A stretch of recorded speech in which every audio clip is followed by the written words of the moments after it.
Salut à tous, c'est Milas de la chaîne Ametech, j'espère que vous avez la forme. La version iOS 17 est enfin disponible officiellement, mais à chaque fois qu'on fait une mise à jour, bien sûr, c'est accompagné avec plein de petits bugs. Par exemple, un plantage de la préparation de mise à jour, une surchauffe, une batterie qui tient plus, un dysfonctionnement écran tactile, etc. Mais vous inquiétez pas, comme à chaque fois, dans cette vidéo, je vais vous proposer plein de solutions pour chaque problème. Et dans la deuxième partie, je vais vous montrer comment revenir dans l'ancienne version iOS 16 si vous voulez revenir en arrière. Mais avant cela, comme d'habitude, n'hésitez pas à liker la vidéo, de la partager avec vos amis, de vous abonner à la chaîne si ce n'est pas le cas et activer la cloche pour être notifié de chaque nouvelle vidéo. Et sur ce, on passe directement aux explications. Il y a des dizaines de problèmes liés à votre iPhone. Je vais sélectionner quelques-uns. Par exemple, le premier problème, le blocage lors de la mise à jour et la vérification de la mise à jour. Pour la vérification de la mise à jour, vous avez besoin d'une connexion internet assez stable, ce qui va permettre le bien téléchargement et l'installation du firmware. Si ce délai dépasse un certain temps, vous pouvez directement forcer le redémarrage de votre iPhone pour régler le problème. Deuxième bug le plus signalé par les utilisateurs iPhone, c'est la consommation excessive de la batterie. Vous pouvez directement essayer de réparer ou bien de réinitialiser votre iPhone. Pour ce faire, allez tout simplement sur Réglages, descendez sur Général, vous descendez jusqu'en bas, cliquez sur Transfert ou réinitialiser votre iPhone, cliquez sur Réinitialiser puis sur Réinitialiser tous les réglages. Mettez votre code d'accès, puis tout simplement cliquez sur Réinitialiser tous les réglages, ça va réinitialiser votre iPhone et ça peut régler certains problèmes. Quatrième problème, la surchauffe de votre iPhone. Après une mise à jour majeure d'iOS, c'est tout à fait normal d'avoir une surchauffe les premiers jours. C'est tout à fait normal après une grosse mise à jour. Si le problème persiste, fermez les applications en arrière-plan en balayant les applications une par une et pensez toujours à faire et redémarrer votre iPhone pour optimiser son fonctionnement. Si vous êtes un utilisateur d'Apple Music, sûrement vous rencontrez plusieurs problèmes, y compris le problème de lecture et de bugs d'application. Pour ce faire, vous pouvez tout simplement fermer l'application et forcer le redémarrage de votre iPhone et pensez toujours à faire la mise à jour de l'application à la dernière version sur Apple Store. Un autre bug d'iOS 17, c'est les widgets qui ne fonctionnent pas sur l'écran d'accueil. Pour ce faire, appuyez tout simplement directement sur le widget pour avoir les paramètres. Vous pouvez par exemple pour la météo changer la localisation. Ça peut se réinitialiser à cause de la mise à jour. Vous pouvez cliquer dessus et actualiser votre localisation et les détails pour fonctionner le widget à nouveau. Certains utilisateurs ont rencontré des difficultés avec les Live Wallpapers qui ne fonctionnent pas comme prévu sur leurs appareils. Les fonds d'écran animés sont des fonds dynamiques qui peuvent afficher des animations subtiles ou éléments réactifs. Pour résoudre ce problème, il est recommandé d'utiliser Live Photo capturé avec un iPhone 11 Pro ou version ultérieure. On passe directement à notre bug qui est le Bluetooth qui ne fonctionne pas sur votre iPhone. C'est un bug assez fréquent. Pour ce faire, vous pouvez que ce soit aller directement dans les réglages pour voir si vous pouvez activer le Bluetooth directement dans les paramètres de votre Bluetooth. Si ce n'est pas le cas, allez directement dans Réglages, juste en bas sur Réinitialisation et réinitialiser les réglages réseau. Tapez votre code d'accès et réinitialisez les réglages réseau. Un autre bug assez fréquent, c'est le fond d'écran d'accueil qui disparaît. Vous pouvez rencontrer un problème d'un écran noir ou bien fond noir directement sur l'écran d'accueil.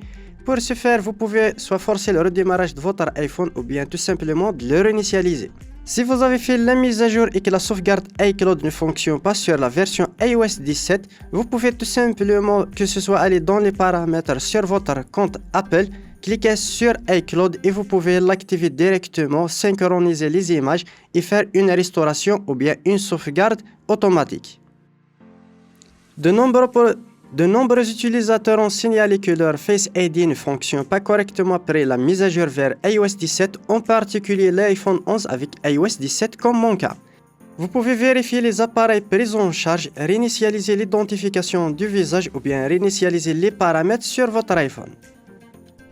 Il y a aussi d'autres bugs, par exemple le plantage de l'application musique, la surchauffe, un écran tactile qui fonctionne mal, l'impossibilité de faire des mises à jour pour certaines applications sur l'Apple Store et plein d'autres problèmes qu'on va régler grâce à un outil professionnel qui va vous permettre de régler n'importe quel problème lié à votre iPhone, que ce soit un blocage de la version iOS, un écran figé, un démarrage en boucle, mode de FU, etc.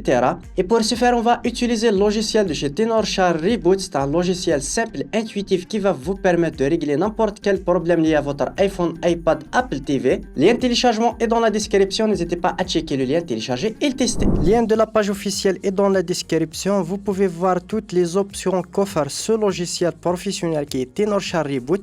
Il est simple et intuitif. Vous pouvez résoudre plus de 200 problèmes liés à votre iOS, que ce soit pour iPhone, iPad, même Apple TV. De toute façon, consultez les liens pour voir toutes les fonctionnalités. Voici l'interface logicielle Tenorshare Reboot, simple et intuitive avec des options. Comme tu peux le voir ici, la première option, réparation système iOS. Un mode de récupération, vous pouvez entrer et sortir de mode de récupération assez rapidement. Vous pouvez mettre à jour ou bien dégrader la mise à jour iOS ou bien réinitialiser en un clic et vous avez plusieurs options que vous pouvez découvrir directement dans le logiciel. Pour notre cas, on va tout simplement connecter notre iPhone au logiciel, au PC. Il va le détecter comme tu peux le voir juste ici, iPhone XS Max. Et on va cliquer sur commencer. On a deux options, réparation standard et avancée. La réparation avancée est en profondeur, mais vous allez perdre toutes les données. On va choisir la première option et on va cliquer sur réparer maintenant. Il va détecter la dernière version comme tu peux le voir ici, iOS 17. Et on va cliquer tout simplement sur télécharger. Le téléchargement de la version va commencer, ça peut prendre un certain temps, tout dépend de votre connexion Internet. Après le téléchargement, on va cliquer tout simplement sur commencer la réparation standard. Automatiquement, il va mettre l'iPhone en mode DFU, puis il va commencer la réparation automatiquement. L'opération peut prendre jusqu'à 10 minutes, soyez un petit peu patient. Voilà, la réparation est terminée. Vous pouvez directement configurer votre iPhone après la restauration. Comme tu peux le voir ici, je vais mettre mon code d'accès. Je vais directement accéder à mon iPhone et là, je peux directement accéder aux paramètres pour voir la mise à jour tout simplement sur information. Comme tu peux le voir, il a réparé le système iOS pour la dernière version compatible. Maintenant, dans la deuxième partie, si vous voulez revenir en arrière dans la version iOS 16.6, il est tout à fait possible de rétrograder la version iOS grâce au logiciel Tenorshare Reboot. Et sur son passe directement au PC pour vous montrer comment faire. On va revenir sur Reboot, on va connecter l'iPhone directement au PC. Il va vous afficher cette fenêtre. Vous pouvez directement cliquer sur mise à jour et dégradation bien rétrogradation. Il a une deuxième option que vous pouvez cliquer par exemple ici, sauvegarder les données, puisque après la rétrogradation, toutes les données seront supprimées. On clique dessus, il va ouvrir Tenorshare et Carrefour. C'est un petit outil qui va vous permettre de gérer les sauvegardes et les restaurations. On va cliquer sur restauration puis sur sauvegarde. Puis on va cliquer tout simplement sur sauvegarder. Là, elle va sauvegarder l'ensemble de mon iPhone. Puis je reviens sur Reboot et on va cliquer sur mise à jour et rétrogradation. On va sélectionner la deuxième option puisque la première c'est pour faire la mise à jour. On va cliquer sur dégradation, c'est mal traduit bien sûr, mais on va cliquer sur dégradation.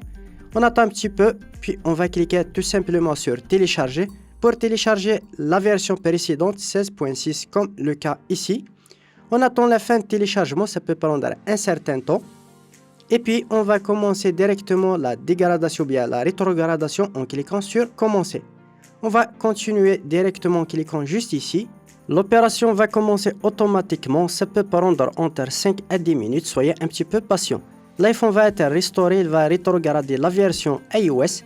Et voilà, la rétrogradation est terminée. Je peux configurer assez rapidement mon iPhone. Et là, comme tu peux le voir sur les paramètres, sur information de mise à jour sur général, comme tu peux le voir, c'est iOS 16.6. Et tu peux directement mettre à jour vers iOS 16.7 ou bien directement la nouvelle version iOS 17. Voilà, on arrive au terme de cette vidéo. J'espère qu'elle vous aura plu. N'hésitez pas à me le faire part dans les commentaires. Lâchez un gros pouce bleu pour soutenir la chaîne. Et sur ce, à une prochaine vidéo.